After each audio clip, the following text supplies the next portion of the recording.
Oh, hey there. I still can't figure out how to mic this without Spider Hat's legs smacking into the microphone. Hey, welcome to the show. I'm Mr. Weber. It's time for Mr. Weber's Web O Mystery.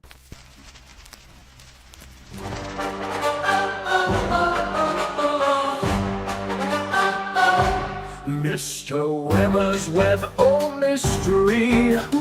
Ah. Mr. Weber's Web O Mystery. Oh, oh, oh.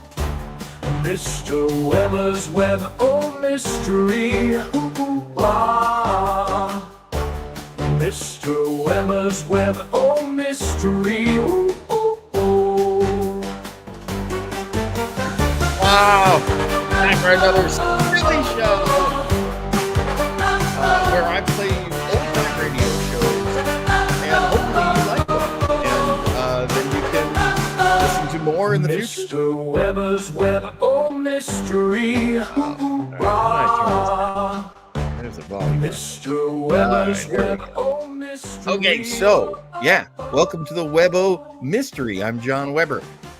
You don't have to call me Mr. Weber. Mr. Weber is my father, and he's deceased. So yeah, you don't have to say that, but it's good for the show that I call it that. This week is our very first week where we are going to take you on the grand tour, and it'll take a long time to do. So this will happen for a very long time here on the show, where I will play old-time radio mysteries that star detectives. And detectives were so popular in old-time radio that I don't think I could play them all for you. I don't think there's enough time to play them all. So I'm very happy you're here. I'm very happy that we're starting with this particular detective. And this detective is known as Sam Spade. Let me find my notes here. Sam Spade was created by Dashiell Hammett. Dashiell Hammett was very interesting because he was a guy who had done a lot of things. One of these sort of, he was a World War I vet. And especially after the war, he sort of had a life of adventure, sort of. Definitely did. He was a Pinkerton detective. Did you know that about Dashiell Hammett? A Pinkerton man. Now, they were one of the most famous detective agencies ever, but they were also known for being quite gruff, quite, Dashiell Hammett himself said it best. So I'm going to give you a big quotation from him. It's really good. Spade has no original. He is a dream man in the sense that he is what most of the private detectives I worked with would like to have been, and in their cockier moments thought they approached. For your private detective does not, and did not 10 years ago, when he was my colleague, want to become an erudite solver of riddles in the Sherlock Holmes manner. He wanted to be a hard and shifty fellow, a huge change, if I may add, in my own editorial, a huge change from what detectives had been seen as up to that point. At this point, drawing from his own experience and drawing from real life, you've got Dashiell Hammett saying these guys are not supermen. They're not super intellects, but they're men. They're tough and shifty and okay, so he wants to be a he wants to be a hard and shifty fellow, able to take care of himself in any situation, able to get the best of anybody he comes in contact with, whether criminal, innocent bystander, or client. It is this post-war, and at this point it's post-World War I, idea of a detective that Dashiell Hammett was writing when he created Sam Spade. Sam Spade was created for Black Mask magazine in 1929. And the story was told in chapters, the story that we know the Maltese Falcon. And of course, the lead detective of Maltese Falcon, not the only detective as it turns out, but the lead detective is Sam Spade. There were, from 1930, when the novel was finally published, there were only 5 pieces of literature that had Sam Spade in them, because Dashiell Hammett did not love this character. He actually thought of this as just a way of paying some bills, which is so fascinating because so many hard-boiled film noir type tough guy detectives that came after him were based on Sam Spade, a character the writer did not particularly love. Now, there are other characters that he created. So, yes, he created Sam Spade for the Maltese Falcon. He also created Nick and Nora Charles for the Thin Man. He created a detective called the Continental Op. He never had a name. And of course, he created the comic strip character Secret Agent X9. Dashiell Hammett, very interesting man. And actually, the story starts really well. So we're going to do that. We're going to go into the show. And then a little later, I'll tell you the sadder ending of this entire thing. It's rough, but let's enjoy the work. Let's enjoy what Dashiell Hammett created. Now, this show that we're going to listen to did not debut until 1946, at the end of World War II. Dashiell Hammett, by the way, had served in World War II as well. Dashiell Hammett's buried at the Arlington Cemetery. He was a veteran of 2 world wars. He's a pretty impressive guy. But there's a sad ending to this. 1946. There was something at the end of World War II that sort of showed up in masculinity. And that was, there were guys who had gone through so much in World War II.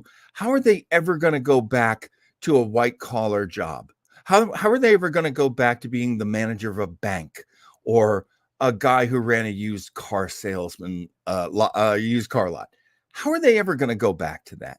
Some guys never did. Some guys did become this very tough post-World War II, two-fisted adventure guy. And that was what Maltese Falcon's Sam Spade was seen as. Now, by the time we get to this radio show, it's a little lighter than Maltese Falcon. It's a little more comedy oriented and a little sweeter. And you'll see that in the relationship between Sam Spade and his secretary, Effie Boone, if I remember correctly. And that starts the show. He always calls Effie. And here's another thing that always happens in a Sam Spade adventure. The title of the show is always The Blank Caper. It's always some kind of caper. Which is so much more fun than, say, a murder. Now, granted, people do die, but what really frames it is this sweet relationship between Sam and his secretary, Effie, who is in love with him. Of course she is. And it's an unrequited love. Of course it is. Anyway, let me get you to it. We're going to do something different this week. I did not make my own video. What? John, you hack. Other people make videos. What can I say? I also have a little tiny extra show that we're going to listen to in the last half. So hopefully I haven't done too much yakking. But let's get you to this show. This is called the Stella Star Caper. Told you, caper, always a caper. It's from Radio Theater Channel, which is a terrific channel. I am shocked that it doesn't have more subscribers. I just subscribed. And if you're ever looking for a good collection of shows, I really like Radio Theater Channel. So definitely consider checking them out. Look at that. Only 2 likes and one of them's mine. That is so sad. So thank you, Radio Theater Channel, for supplying us with today's episode. And with that, here at Mr. Weber's Web-O Mystery, I take you to this week's mystery, Sam Spade in the Stella Star Caper. The Adventures of Sam Spade, Detective. Brought to you by Wild Root Cream Oil Hair Tonic, the non-alcoholic hair tonic that contains lanolin. Wild Root Cream Oil, again and again, the choice of men who put good grooming first. Sam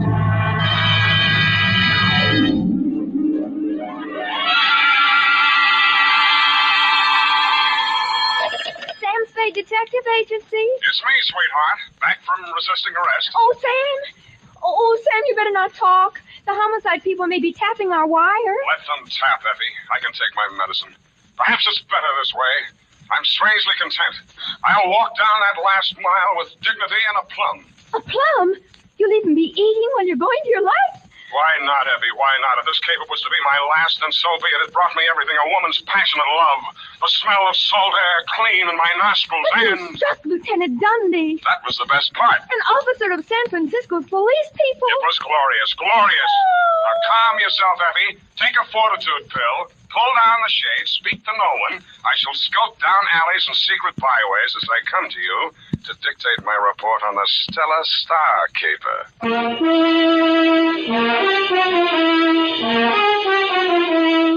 Dashiell Hammett, America's leading detective fiction writer and creator of Sam Spade, the hard-boiled private eye, and William Spear, radio's outstanding producer-director of mystery and crime drama, join their talents to make your hair stand on end with the Adventures of Sam Spade.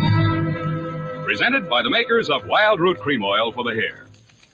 Mom, don't look now, but school days are just around the corner. So I'd like to suggest that every day before the children leave for school, you remind them to get that neat, well-groomed look with Wild Root Cream Oil Hair Tonic.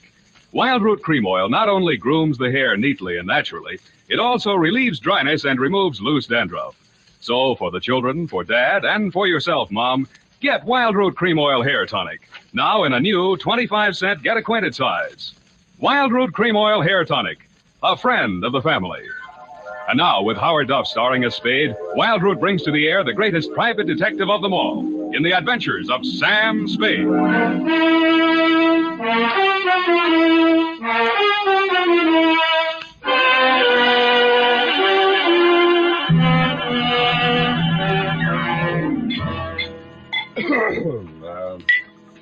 Date, September 5, 1948.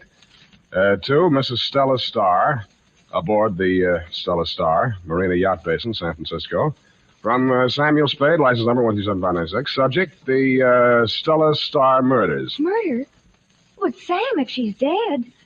Sprung at the seams and pumping water, Effie, but still afloat. Sam, what kind of talk is that? Salty talk. Shall we continue on a course? On a course. I mean, of course.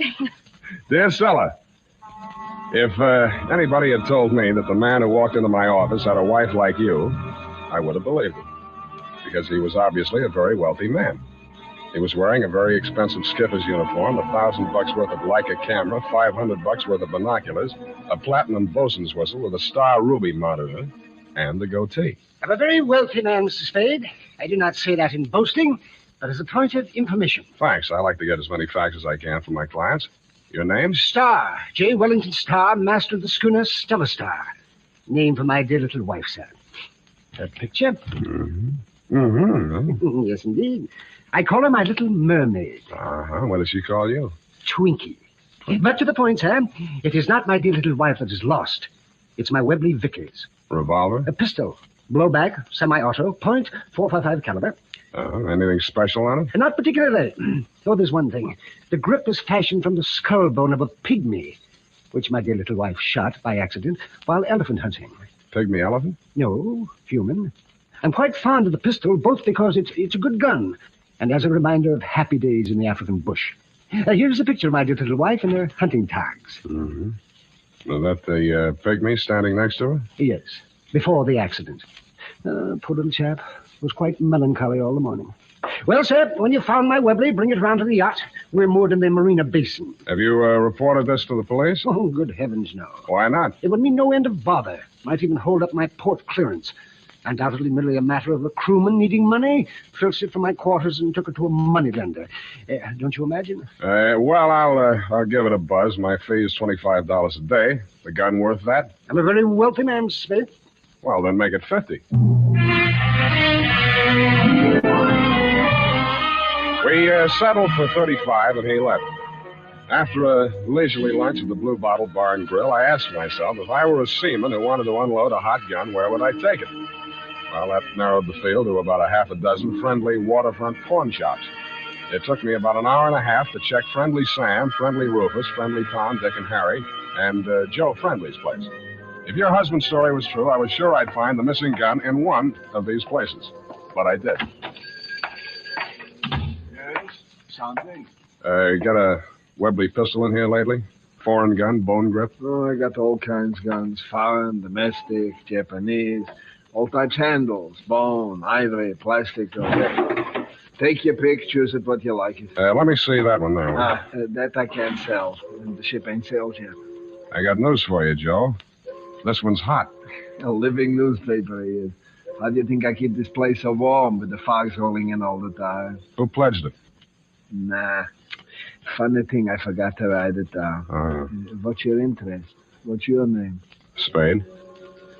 Sam Spade. Private eye detective. The very same. Take it. An honor to be in cooperation with you. You'll sign my guest book. A pleasure. Thank you, Joe. Sam Spade. Good night, sweetheart.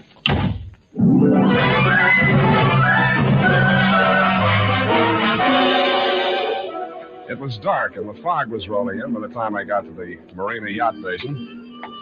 The schooner, Stella Star, was pretty too as she rocked gently in her berth on the channel side of the jetty. I did a take after I let myself down aboard her, astern. I could have sworn that it was none other than Lieutenant Dundee of Homicide standing on the forward deck, but it was. I took the Webley pistol out of my overcoat pocket and sniffed the barrel. The unmistakable odor of freshly detonated cordite assailed my nostrils. It had been fired at least once since you knocked off that pygmy. I peeked into the deck house. Your husband's yacht was brightly lighted, and it was through a porthole that I first saw you. I didn't have a bit of trouble identifying you. You were the only blonde there wearing lipstick and an off-the-shoulder gown, which was beautiful, what I could see of it, which was the off part. About then was when I was collared by who later turned out to be Mike McGinnis, chief mate of the Stella Star. All right, turn around. Lieutenant! Oh, look, I'm not a... Yeah. Hey, what's this? Lieutenant! All right, come on, you. Who's that? Mike McGinnis, Lieutenant. Found this guy hiding on that cruiser to our starboard. Good work, McGinnis. Have a gun on him, huh? Yeah, a Webley Vickers. That's it. Mm-hmm. Well, now, what's your name? You... Huh? Yeah, Dundee, it's me. Uh-huh. Who you working for, Sam? Well, you know I can't tell you that, Dundee, but I'll give you a hint. The name he gave me was J. Wellington Starr. Mm-hmm. Where'd you get this gun? Starr hired me to recover it. It was stolen from him. I found it in a hock shop. That's all I know. Is he dead? That's right. The stiff's in the cabin. Come on.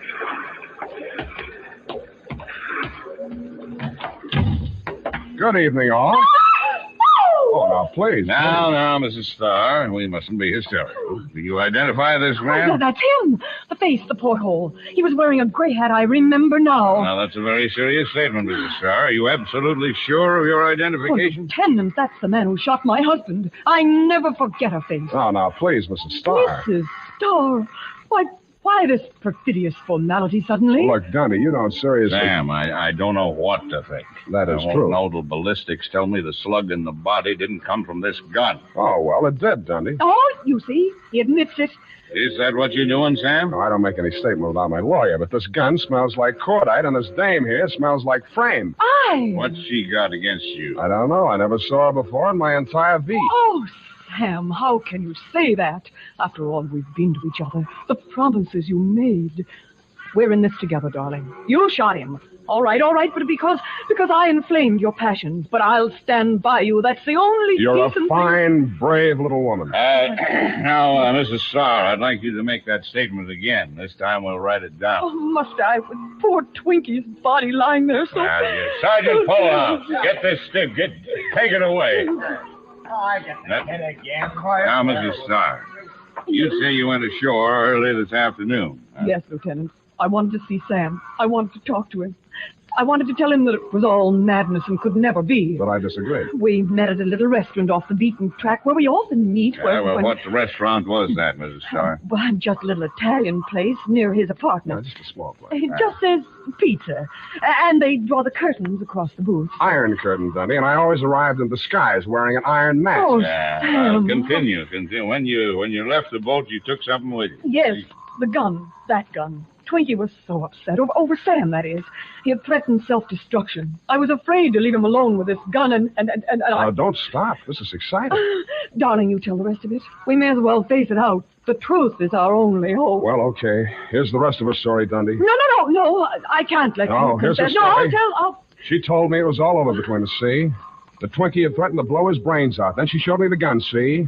I grabbed it away from her. There was a struggle. Then she pleaded with me. I told her if I couldn't have her, no other man would. She jumped on her broom and came down here to warn him. And that's when I put on my gray hat, cocked my pistol, and made a widow out of it. You got all that, Dundee? Now, wait a minute. You endorse this statement, Mrs. Starr? Why, no. Yes. Okay, Dundee, okay. You got all the dope. Now take me down and book me or let me go home.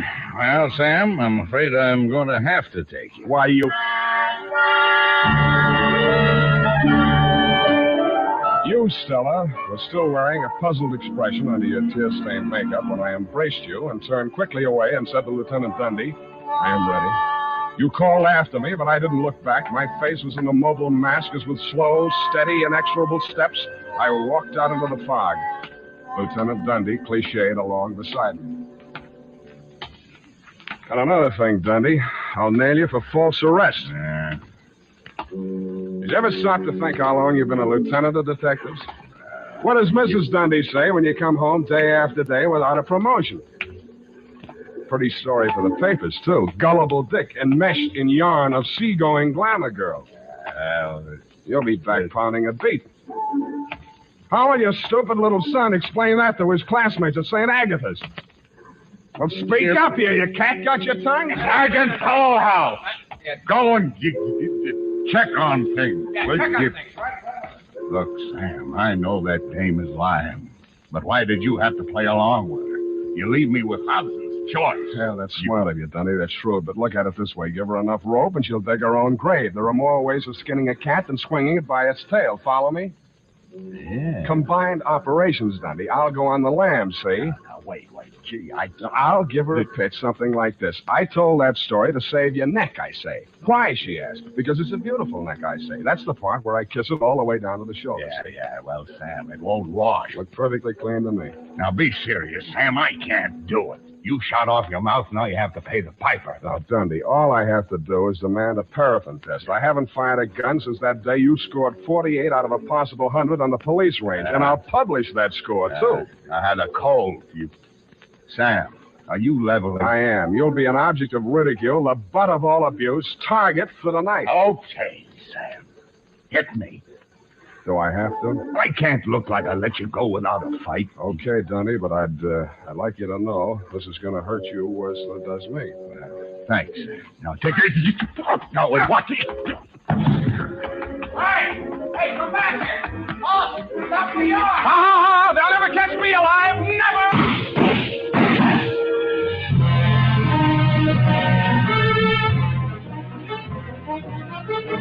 The makers of Wild Root Cream Oil are presenting the weekly Sunday adventure of Dashiell Hammett's famous private detective, Sam Spade.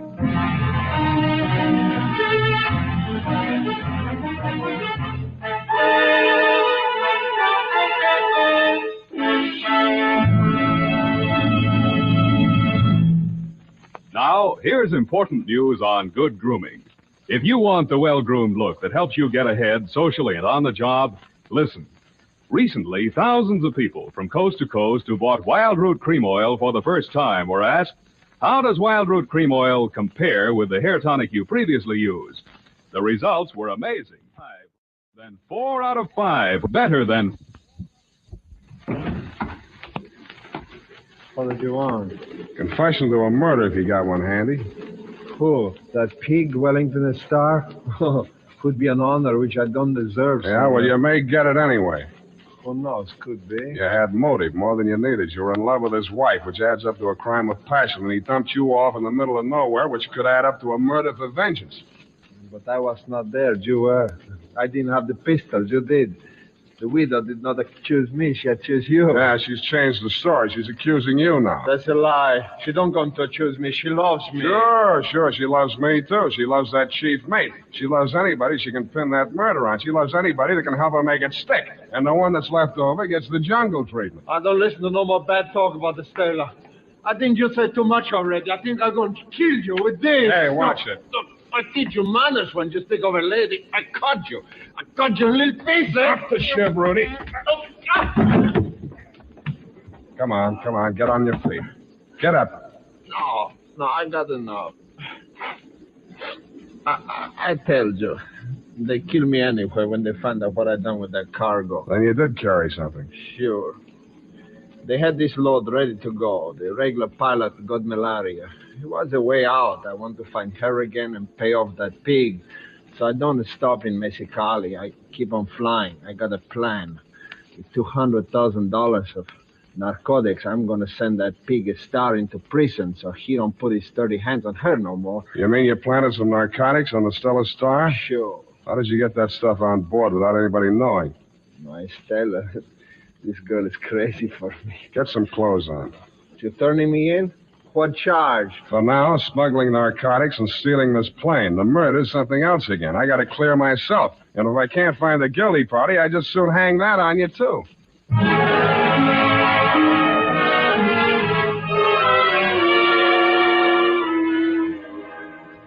I hope the guilty party wasn't you, Stella dear. Because if it was, your Latin torchbearer was not the man to help me put the torch to you. It was 3:30 in the a.m. when we arrived aboard the Stella Star. I had brought along with me for the occasion none other than Lieutenant Dundee, who, except for the adhesive tape over his inscrutable chin, was wearing dark glasses. I could have sworn I saw your lovely puss framed in the cabin porthole as we made our way up the jetty. But when we got there, the cabin was bare. I could almost have believed your story about the secret panel, but it was true after all. I pulled down on the light fixture over the map. There was not only a secret panel, but a secret passageway.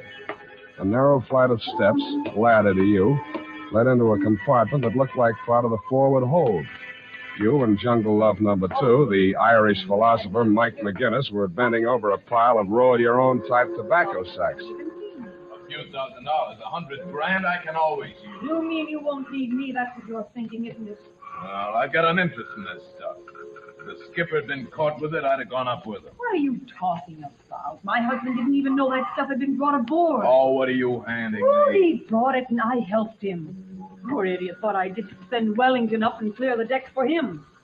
Oh, so that's what you had in Oh, mind. my darling, of course not. I did it for you. I'm going to make the pig. Easy, Dundee. We want to hear this. Oh, yeah. Okay. I'll believe it when you turn him in for the murder. But, darling, I already told Sam that Rudy did it. Did he? Of course. All right, then that's one more reason for keeping quiet about this stuff. Sounds crazy going all that trouble to frame a man and then knock him off. Oh, it's a better story without it. Oh, darling, you think of everything. Kiss me. All right, I'll take over from here. You both give. All right, come and get it. I'm on my way out. Drop, Dundee! Hit the floor!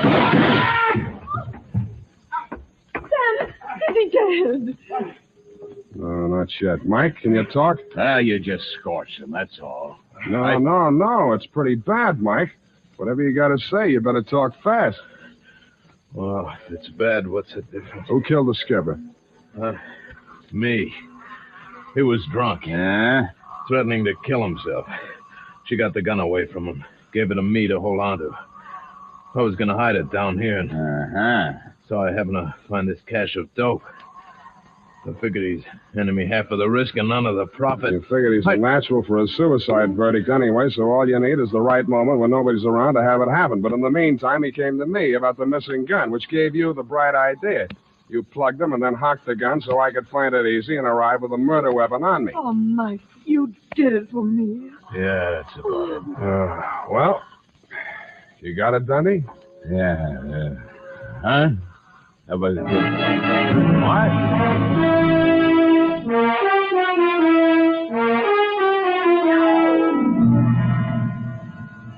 Lieutenant Dundee explained the caper to me as we sat over a lukewarm cup of chicory in his hideous apartment. And once again was I struck with the well-nigh indescribable thought processes of this otherwise simple man. And it suddenly struck me that Dundee, spelled backwards, is Edened. Thank you, Stella, for your generous offer of marriage, but it just wasn't meant to be. Period. End of romance. Will that be all, Sam? Yeah, what do you think about it? Of what, Sam? Well, my big adventure. Must have been awfully dull for you, Sam. Why do you say that? That girl. She must have gotten on your nerves terribly. Well, Having to make love to her in line of duty. yes, I know. You're practically the male Mata Hari. Hey, now, wait a minute. I think you owe me an explanation. Oh, really? I thought it was self-explanatory. Excuse me, Sam. I really must type this up. Not a hurry yet. If you're particular about your appearance, then be particular about your hair tonic. Always insist on Wild Root Cream Oil, the famous non-alcoholic hair tonic with lanolin that grooms your hair neatly and naturally, relieves annoying dryness, and removes loose, ugly dandruff. Now, get Wild Root Cream Oil at your drug or toilet goods counter in the new 25-cent get-acquainted size bottle. Also, ask your barber for a professional application of Wild Root Cream Oil hair tonic. Again and again, the choice of men who put good grooming first. The copy is ready, Sam. Will you please indicate your corrections on the margin? In number 4 pencil, please, your smears. What gives? Really, Sam, with the amount of money expended on office supplies in the agency, I cannot be continually wearing out erasers. Of course, you have the right to use any pencil you wish. In fact, it's quite obvious that you'll go your own way anyhow, even if your life is in danger. Making friends with all sorts of riffraff that should be in straitjackets. F. Not my place to criticize, Sam. After all, the choice of your friends is your choice. But any girl who would shoot down a pygmy in cold blood would stop at nothing. F. And as nearly as I can make out, she didn't. F. Don't. You know what always happens. I know, and I can't stop.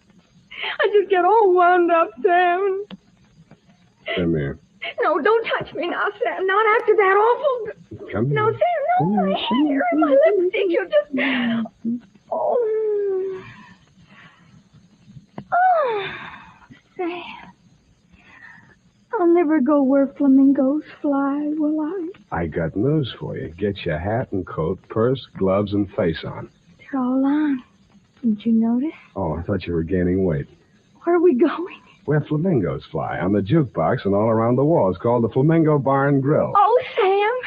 And do they have exotic drinks and everything? Sure, and free oyster crackers. Oh, lovely. Come on, get a move on. The blue plate special goes off at 9:45, and it's cream tuna on rice tonight. How nice. Good night, Sam. Hey, wait for me. I had cream tuna for lunch. Good night, Sam. Hard to get, eh? Well, two can play at that game. Good night, sweetheart.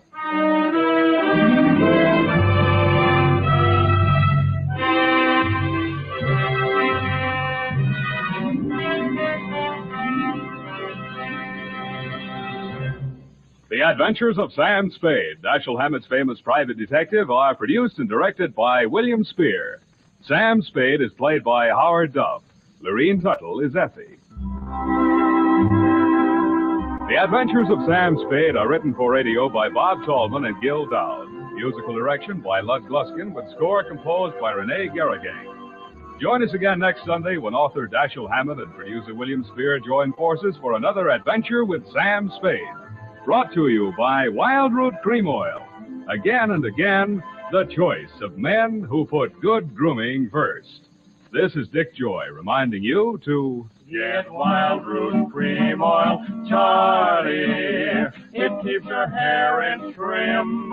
You see, it's non-alcoholic, Charlie. It's made with soothing lanolin. You better get Wild Root Cream Oil, Charlie. Start using it today. You'll find that you will have a tough time, Charlie.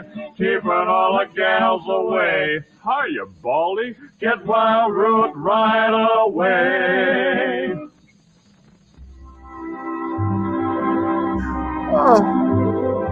Oh my goodness. Oh, well, This is CBS, the Columbia Broadcasting System. but of course. Well, there you go from Radio Theater Channel there on YouTube. And they got a fine collection over at Radio Theater Channel. So I hope you will consider them if you ever want to listen to old time radio on YouTube, which I find myself doing more and more, which is weird because I have an app for that. And if anyone is ever looking for old time radio, here, I'll do it for you. This is my favorite website for you to try. All one word, of course, radioechoes.com. That's a great place to go. Internet Archive, also a great place to go. Old Time Radio Researchers is a fantastic group. They've posted a lot of their stuff on Internet Archive. And a lot of friends that I had about 20 years ago in the radio collecting hobby were part of the OTRR. So if you ever want to get really good quality, as Raphael was mentioning earlier, that's a really good quality show we just listened to. These folks are good folks to go to. Joe Townsend says, something you never heard in the old time radio days. I have an app for that. Raphael points out, yes, lots of OTR on YouTube. So much, really. So much so that for a long time, I was really trying to figure out what to do with this show, because it's not exactly different from other shows. But what makes it different, and not to be a big cornball, but what makes it different is you and I get to interact. And that is kind of rare in the old time radio hobby online. There are people who do it, and God bless them. And I think they're great. I actually am a fan of a lot of those folks, but here we are. Look, I wanted to play one more thing for you. We did talk last week about the other shows we're going to play. As a matter of fact, next week, I have already promised you that we are going to hear from yours truly, Johnny Dollar. And I do want to play the Bob Bailey version.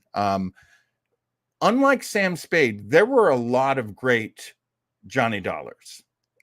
Some that I just feel were tremendous, but really the absolute best, the coin of the realm, if you will, is Bob Bailey.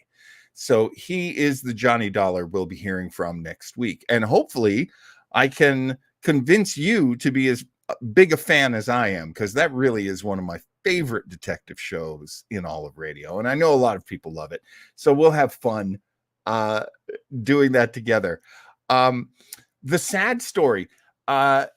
Unfortunately, Dashiell Hammett would tell people, he'd explain where his politics came from. And part of that was being a Pinkerton man.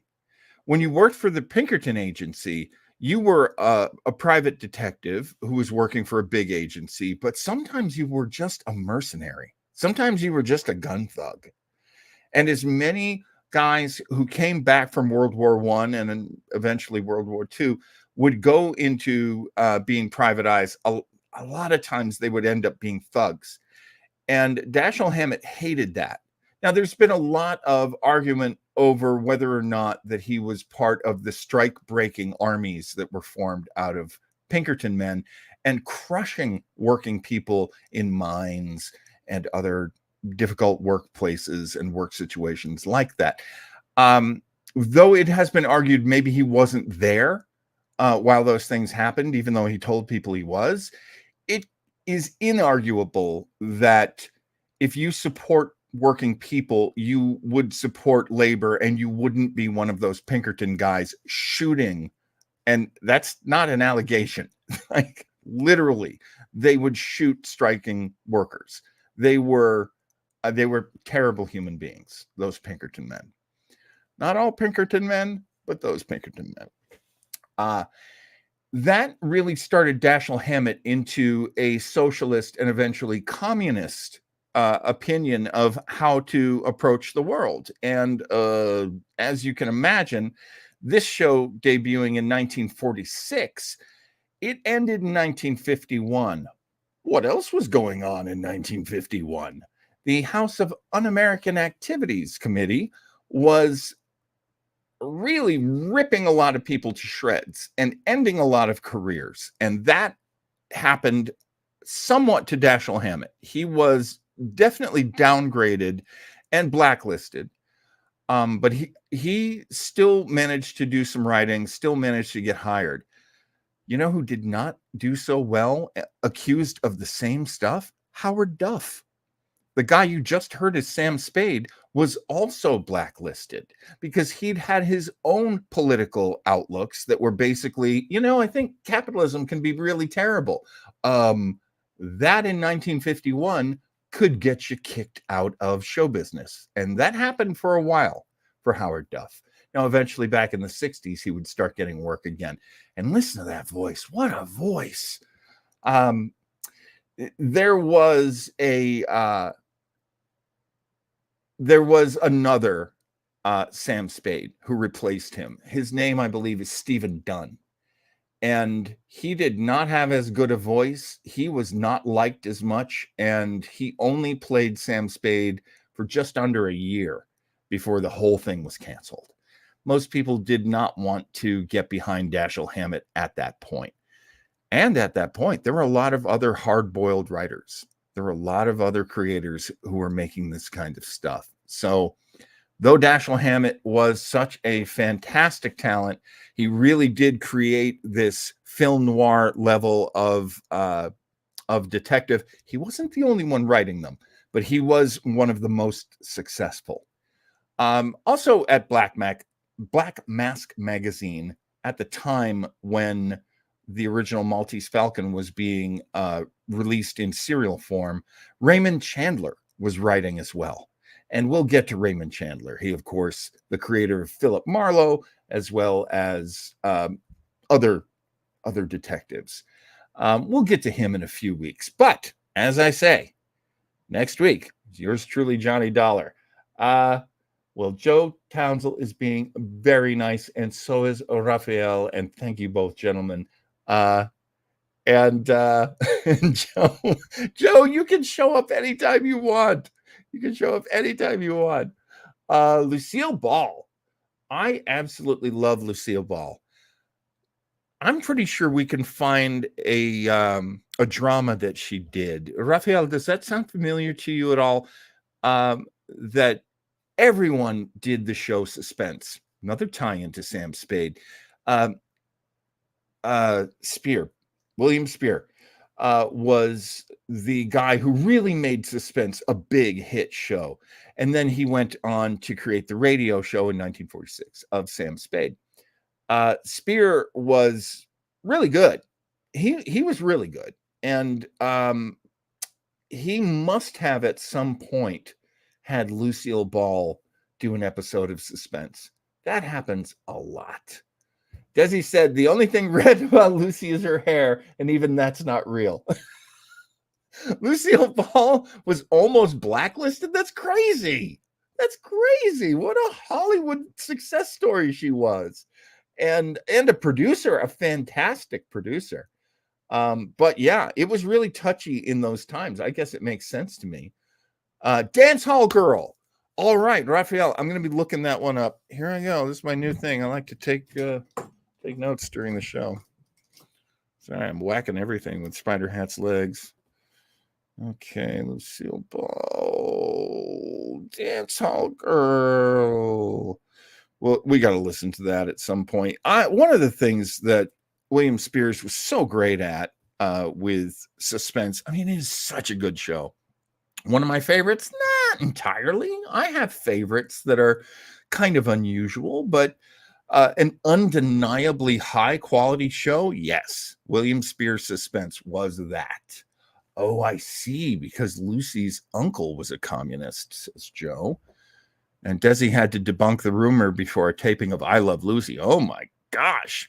And he was Cuban. And then I'm not saying anything. I don't know anything about anything. What do I know? Nothing. I don't know nothing about nothing. Oh, okay. So Raphael says the title is A Little Piece of Rope. Yeah, I'm sure I've heard it before because I've literally heard hundreds of episodes of Suspense. You must have as well, Raphael. A Little Piece of Rope. When we were talking last week about the mysteries we could listen to, somebody made a joke and said, did they ever make a radio show out of Encyclopedia Brown? Well, of course they didn't. However, that format did exist. And oh boy. Oh, Raphael, come on. He says, at my age, my memory is not so hit. My memory is a total hit. It's a pile of hit. It's a big bag of hit. No, I know you meant hot. I totally know that. Okay, so what we're going to do is we're going to listen to an Ellery Queen Minute Mystery. This is so similar to Encyclopedia Brown, except you do get a little bit of time to try to guess what happened, who the murderer is, and all that. I have to agree so much with you, Joe. Remembering what to Google for quick results is a talent in and of itself. That is so true. That is so true. So let's listen to this episode of Ellery Queen. It's a minute mystery, so of course it's not gonna be very long. And I don't know how much of a challenge it's gonna be, but by all means, feel free to have some fun with this. Now, this is a big account. This account has almost 20,000 subscribers. And this is the Nikola Tesla Wireless Radio channel, YouTube channel. You know what? Let me subscribe right now. Let me give them this. Let me make sure we're queued back here. Okay. So here we go. We're going to listen to a minute mystery, and hopefully you'll enjoy it. Ellery Queen's Minute Mysteries.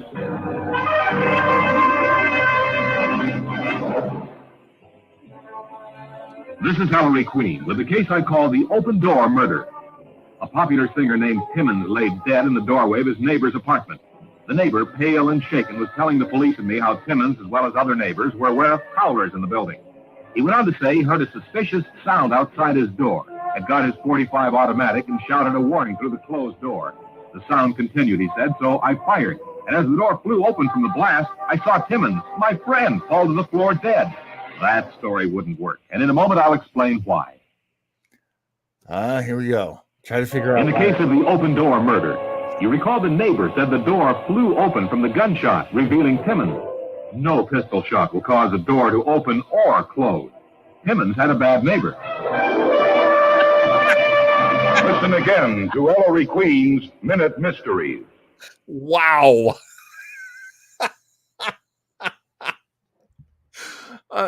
I always feel this way every time I watch. I'm sorry. Listen to one of these minute mysteries. They are they are so ridiculous. I agree, Raphael. The way the door swings open, that was your clue. I'm telling you, I would love it if there was an Encyclopedia Brown radio show. Gosh, I'm too old to pitch that sort of thing. Yeah, I'm too old. Maybe back in the day. Hey, moral crackpot, a.k.a. Stevie. What's up next, Bullwinkle? That's my Rocky imitation. And now here's something you will really like.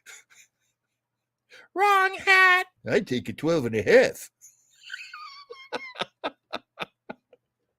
I have to admit, it's work dealing with Spider Hat. It really is. Spider Hat is very demanding, but I honestly feel like it's one of the most charming parts of the show. So, let's listen to 60-minute mysteries in a future episode. Oh my God. That's a terrible idea, but it's going to be haunting me until I do it. When we get around the holidays and I have nothing but time, I will do like marathons. Maybe that'll be one of our marathons. How awful would that be? Who the hell would want to listen to that? Oh, anyway, thank you so much for joining me this week. Mwah. Love you, Stevie. Love you, Joe. Love you, Raphael. Thank you so much for watching the show live with me. Everybody, oh no, that's a great idea, Joe. Joe is such a good producer. Can I just tell you? His ideas are so good, and his artwork is so good. He makes fantastic PDFs. This is the PDF I made. Where I went, oh, damn it. I wanted it to be in Landslide. How did that Landslide? Landscape. Oh my gosh. Oh my gosh. Yes, a joy and a pleasure. I could not agree more. All right, my friends.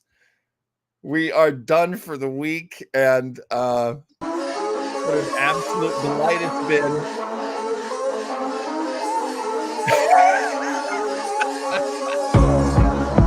Yes.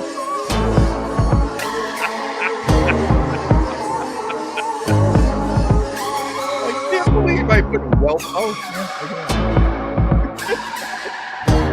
good night, my friends. See you next week for Johnny Dollar. Tell your friends.